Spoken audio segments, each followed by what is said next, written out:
Setelah Samuel menjadi tua, diangkatnyalah anak-anaknya laki-laki menjadi hakim atas orang Israel. Nama anaknya yang sulung ialah Yoel, dan nama anaknya yang kedua ialah Abia. Keduanya menjadi hakim di Beersheba.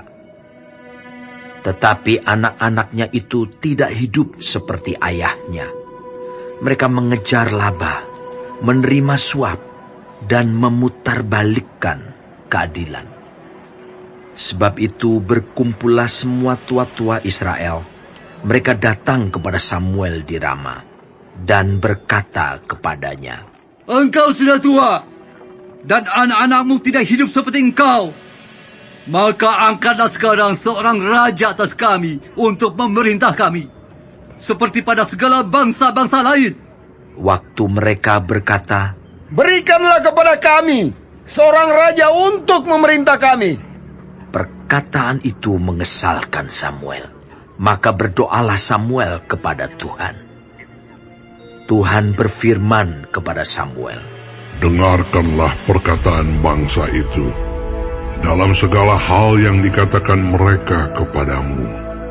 Sebab bukan engkau yang mereka tolak, tetapi akulah yang mereka tolak, supaya jangan aku menjadi raja atas mereka.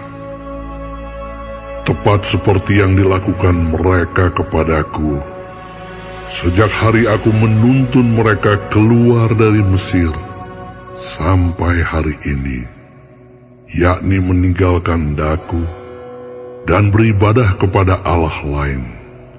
Demikianlah juga dilakukan mereka kepadamu. Oleh sebab itu dengarkanlah permintaan mereka. Hanya peringatkanlah mereka dengan sungguh-sungguh, dan beritahukanlah kepada mereka apa yang menjadi hak raja yang akan memerintah mereka." Dan Samuel menyampaikan segala firman Tuhan kepada bangsa itu, yang meminta seorang raja kepadanya. Katanya, "Inilah yang menjadi hak raja yang akan memerintah kamu itu. Anak-anakmu laki-laki akan diambilnya dan dipekerjakannya pada keretanya dan pada kudanya, dan mereka akan berlari di depan keretanya. Ia akan menjadikan mereka kepala pasukan 1.000 dan kepala pasukan 50. Mereka akan membajak ladangnya dan mengerjakan penuaian baginya. Senjata-senjatanya dan perkakas keretanya akan dibuat mereka. Anak-anakmu perempuan akan diambilnya sebagai juru campur rempah-rempah, juru masak dan juru makanan. Dari gandummu, dari hasil kebun anggurmu, akan diambilnya 1/10, dan akan diberikannya kepada pegawai-pegawai istananya, dan kepada pegawai-pegawainya yang lain. Budak-budakmu laki-laki, dan budak-budakmu perempuan, ternakmu yang terbaik, dan keledai-keledaimu akan diambilnya, dan dipakainya untuk pekerjaannya. Dari kambing dombamu akan diambilnya 1/10, dan kamu sendiri akan menjadi budaknya.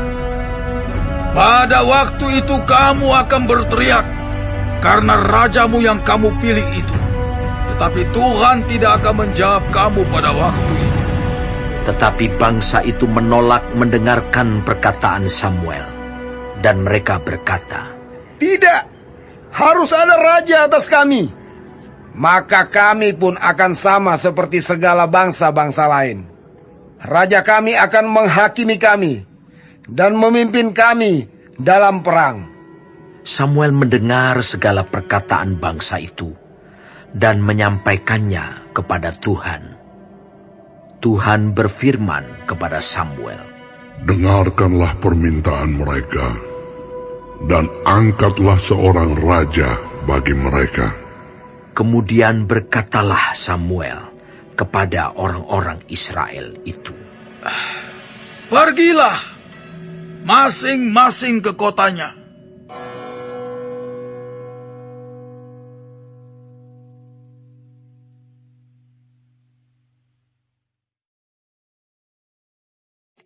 Shalom semua jemaat Tuhan.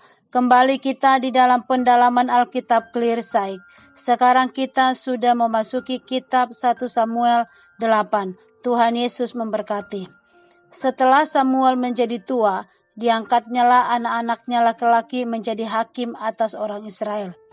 Samuel mengangkat putra-putranya menjadi hakim di bagian selatan wilayah Israel. Tetapi mereka tidak mengikuti teladan ayahnya. Dan anak-anaknya tidak bisa diharapkan untuk menggantikan Samuel. Israel menyadari bahwa tanpa dipimpin seorang raja seperti bangsa-bangsa lain, mereka akan rentan untuk dijadikan bulan-bulanan musuh mereka. Maka mereka meminta raja untuk menggantikan Samuel. Bangsa Israel lupa bahwa kekalahan yang dialami oleh bangsa Israel itu bukan karena tidak ada kepemimpinan politik yang bersistem, melainkan karena dosa-dosa mereka. Bangsa Israel lupa bahwa Tuhan adalah Raja, pemimpin sejati mereka. Sudah berulang kali Tuhan terbukti dapat diandalkan di dalam menolong mereka. Menolak Tuhan sebagai Raja dan menggantikan Dia dengan manusia mengandung konsekuensi yang besar. Samuel sudah menguraikan harga mahal yang harus mereka bayar kepada Raja. Walau demikian, bangsa Israel bersikeras untuk mengambil jalannya sendiri. Tekanan hidup seharusnya menjadikan kita lebih dekat dan bersandar kepada Tuhan. Meminta petunjuk Tuhan terlebih dahulu di dalam menghadapi masalah. Jangan hanya mengandalkan kemauan dan pikiran kita saja. Karena pilihan kita belum tentu sesuai dengan kehendak dan rancangan Tuhan. Oleh karena itu, mari kita libatkan Tuhan ketika kita menghadapi setiap kesukaran.